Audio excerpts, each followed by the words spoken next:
and welcome to Jay Coletti's Racket Reviews. My name is Jay Coletti, and I will be your hostess. Here on Racket Reviews, we are dedicated to learning about all things organized crime, and today I'm really looking forward to going over the life of Gambino capo Nino Gaggi with you today. Gaggi is the type of gangster that Hollywood loves basing characters off of, and soon you'll see why.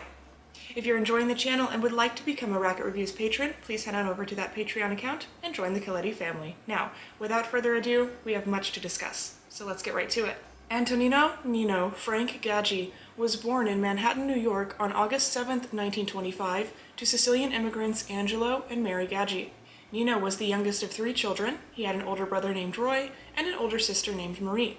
Angelo Gaggi ran a barber shop on the Lower East Side of Manhattan, and his wife Mary worked as a seamstress prior to Nino Gaggi being born. Apparently he was a handful, and so she had to put that aside once he was born. Before he was even 10 years old, Nino Gaggi was working with his father in the barber shop and losing interest in school by earning a little bit of money. That tends to do that to a person, but the young Gaggi was not earning much. Little Nino was certainly not cutting hair or shaving grown men's beards with straight razors like his father, but he did earn some money sweeping the barber shop floors and shining men's shoes. By the time Gaggi was 13, he had quit school, dropping out of the 8th grade, and worked full-time with his father. By this age, however, he decided he wanted to earn more money, and would start not only delivering flowers, but gambling with his money in some of New York's underground gambling operations. It was here that Gaggi realized the hold that loan sharks had over gamblers and decided that he wanted a piece of that action too. He would join a street crew known as the 10th Street Mob. This was a group of teenage boys who essentially terrorized the streets of New York by robbing vendor carts and fighting one another.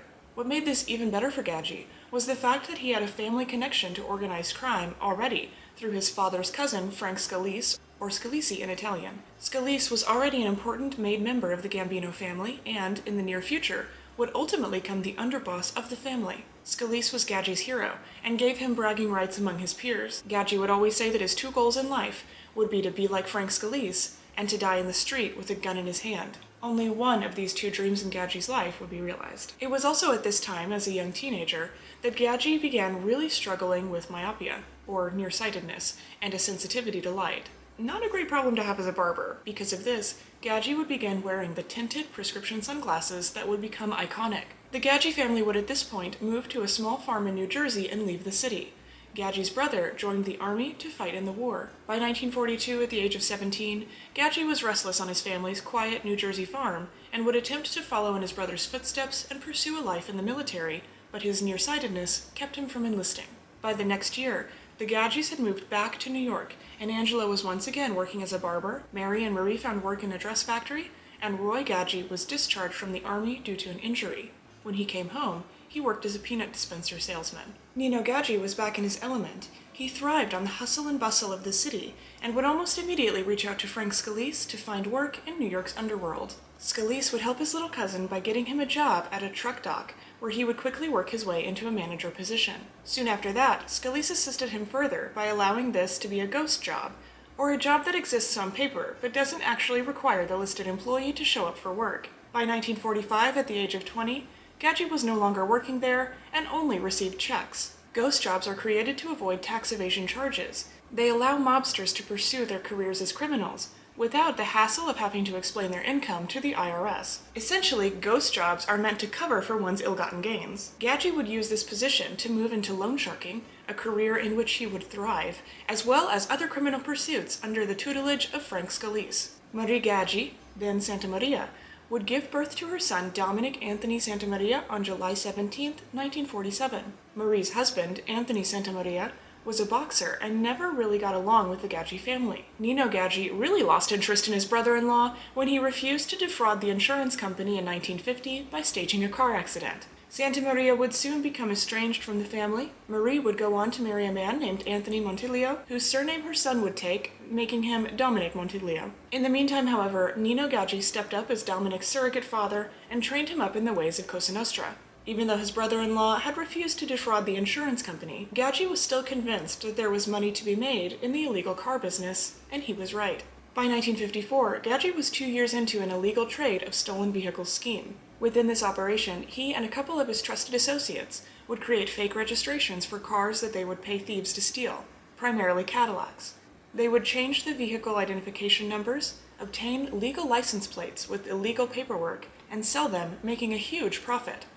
He would be arrested and charged for this operation in 1954. Before we get too far into this section of Gaggi's life, I just want to pause for a moment to observe how strange it is that mobsters can fully live what seems like a normal life, in addition to completely existing within this criminal world. He was dating his future wife at the time, and during the 1955 trials for this auto theft ring, he would marry Rose Gaggi. By 1956, Gaggi would be acquitted of the auto theft ring since the witness forgot their testimony, and no one else would step up to testify against him. In that same year, he and Rose welcomed a child into the world, in addition to his surrogate role as father of Dominic Montilio. Everything seemed to be going Gaggi's way, but soon all of that would be thrust into turmoil in 1957. On June 17, 1957, Frank Scalise, the family's underboss and Gaggi's cousin and mentor, would be killed by gunshot at a Bronx vegetable market. The story goes that he was killed because he was caught selling membership into the family. I'll have to do a video covering Frank Scalise's life. He's a fascinating founding father of the Gambino family, but we just can't get into all of that today. Once Scalise died, Carlo Gambino, a close associate of Gaggi's, became Anastasia's underboss. Big mistake on Anastasia's part, and probably a lot of mixed feelings from Gaggi. Carlo Gambino could never be satisfied as second banana. By October of that same year, Gambino would arrange for the death of Anastasia in that infamous barbershop chair. Gaggi had also been an admirer of Albert Anastasia. The loyalties in this family were not as clear-cut as they seemed, and Gaggi feared for his family and his family's safety, and ordered them to stay in hiding for a few days while Carlo Gambino took over. The tension eased when Gambino placed Agnello della Croce, who had been very loyal to Anastasia, check out the coverage on him, into the seat of underboss. Gambino's first job as the new boss was to convince Anastasia loyalists that it was Anastasia that he wanted out of the way, not all of them. The incident with Scalise seemed to regard a completely separate matter. In fact, by 1960, Gaggi would commit his first murder for the Gambino family, Vincent Squillante, the man who murdered his cousin. He would commit this murder alongside Frank Scalise's brother, Joe. This is all conjecture, of course, because Squillante went missing, his body was never recovered, and no one was ever charged for the crime. There are various stories about what happened, but since this episode is about Nino Gaggi, we'll go with the story that involves a quote he would let slip to a close associate. Quote, "We surprised him in the Bronx. We shot him in the head, stuffed him in the trunk, then dumped him for good." Squillante had been a waste management kingpin, so when Gaggi said he dumped him for good, it's interpreted to mean that he put Squillante's body into a trash incinerator to be cremated. It seems likely that Gaggi was responsible for this murder, as he was officially made into the Gambino family shortly thereafter. In the mid-1960s, Gaggi took the infamous DeMeo crew under his wing of responsibility. We talked about this much more in depth in the Roy DeMeo coverage, but for today's purposes, I'm just going to give a really brief overview. Essentially, Gaggi would pluck DeMeo and his crew from the hands of the Lucchese family by offering to expand not only his car theft ring, but also his loan sharking business. Through this move, Gaggi was able to control the crew with an alleged 200 murders, including the 1973 murder of Paul Rothenberg, with whom they had worked in the pornography business, and who would ultimately make the fatal decision to work with law enforcement. It seems that Gaggi quickly got used to having a killing squad under his control. He would have a civilian murdered in 1976. Vincent Governaro was a local tough who had gotten into an altercation with Gaggi 12 years before. Talk about holding a grudge. The two men came to blows, and it resulted in Gaggi receiving a broken nose. Gaggi had even tried to have Governaro killed about a year and a half prior. He had assigned the contract to his nephew Dominic Montilio, but he had botched an attempted car bombing. Governaro had been injured in the blast, but survived and left town. Then he made a huge mistake in coming back. After seeing how capable DeMeo was, Gaggi decided to let him loose on Governaro. And as you can imagine, it didn't end well for Governaro, who was gunned down in June of 1976 and would succumb to his injuries a week later. Naturally, Montilio and DeMeo really didn't care much for one another. They saw each other as competition. To DeMeo, Montilio was a spoiled loser who relied on his uncle's name to get him into the criminal world, which otherwise would have been too much for him to handle. Montilio viewed DeMeo as an ambitious egotist who saw everything as an opportunity to advance his station. Gaggi, who apparently was not great in the art of reading the room, would then place Montilio as the messenger between himself and DeMeo. If he did know about their rivalry, it's possible that he simply did not care. For the first time in his career, Gaggi, now in his 50s, finally had someone else to do the legwork for him. But, as the saying goes, if you want something done right, you have to do it yourself. Montilio would start to expand his role into the DeMeo crew's drug trafficking operation, despite Gaggi's warnings against his involvement in the drug trade.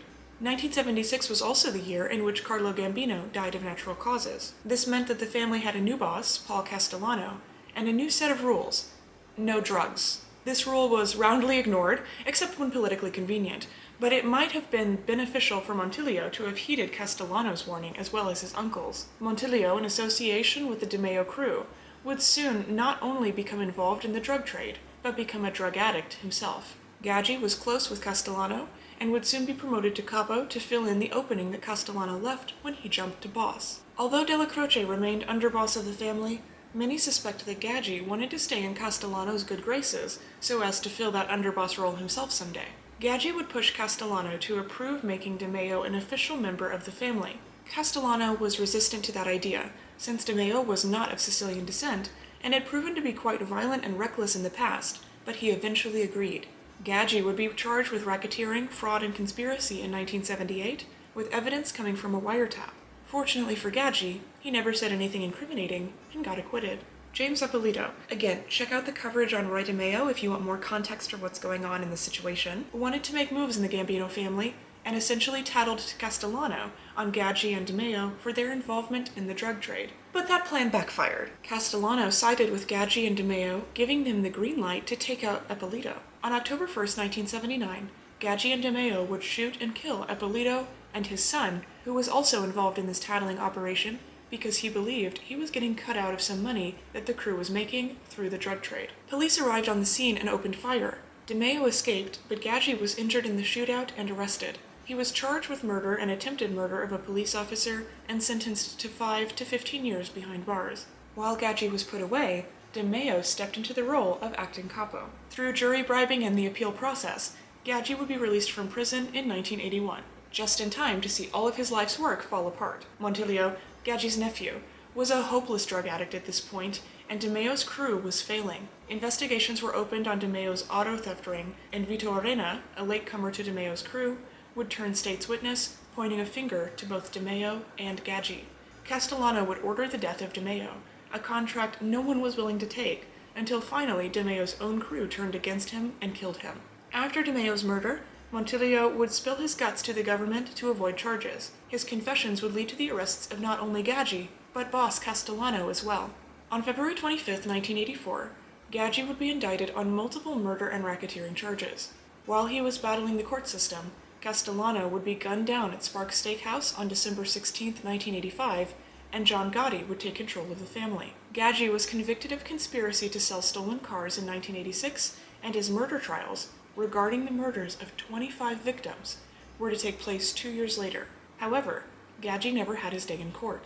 He would have a heart attack in prison on April 17, 1988. There are various stories about what happened exactly, but most accounts say that the prison guards ignored his heart attack until it was too late. Some reports even say that Gaggi was made to walk down several stairs to the exit, only to be made to turn around and walk back up the stairs to change his clothes before leaving the prison for the hospital, all while actively having a heart attack. While the details will probably always be up for debate, Rose Gaggi was able to successfully sue the prison for negligence, and this led to political controversy, which eventually resulted in safer medical conditions of New York City prisons. I hope you've enjoyed this episode of Racket Reviews discussing the life of Gambino capo Nino Gaggi.